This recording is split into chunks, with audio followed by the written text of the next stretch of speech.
And then, so we have a question for, I live in a rural community.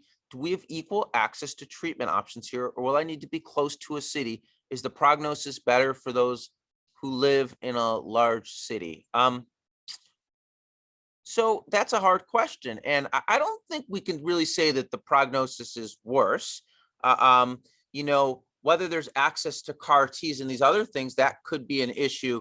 So what I usually would, what I would recommend is you can get great care in the rural community. There's great physicians out there, but it wouldn't be unreasonable, especially when you're doing well, to make sure you have someone that you're set up with in a big city, whether it's virtual or whatever, that you can establish care with. So if things change in the future, you have access to a physician who may have access to different therapies. Does anyone else have something to say about that?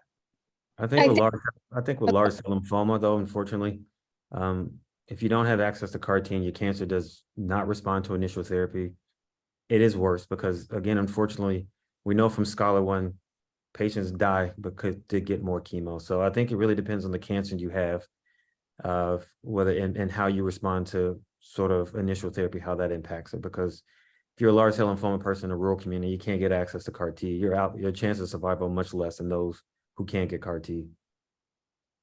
I think in the myeloma world, I completely agree about lymphoma from whatever I follow with the lymphoma data. But in the myeloma world, I think getting to CAR T and getting to bispecifics, even if the 5th line or 6th line, is important. And if your rural community does not have, I've been in so far 2 institutions within New York City, one for my training and one as working. And for both these institutions, which is Mount Sinai and Memorial Sloan Kettering, there are establishments and they have, we have patients coming in from all over, and patients tend to stay in a place called Hope Lodge or other places while they get treatment, where their caregivers can stay, or they are in their 30-day monitoring period of immunotherapy, etc. So I'm pretty sure many other major institutions also have patient and caregiver friendly housing options and consultation options. I think these are some things that you should take advantage of if you feel that this is not, if you feel that these therapies are not immediately available to you through your local oncologist. So I encourage you to look into that and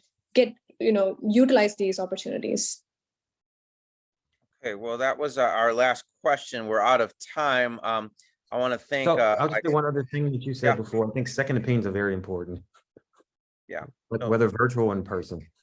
Yeah, second opinions are important, but as someone who gives second opinions and I've had second opinions, when we get the second opinion, and when I do it, I am getting a snapshot of the patient, and as opposed to the primary oncologist who has years of experience with you. So it can be challenging. I find giving second opinions very challenging because for that very reason. And ideally, when these second opinions are given, there is a phone call, which almost always is the case, in communication with the primary oncologist, because they're the ones seeing you every day and really knows you, and sometimes knows really what's best.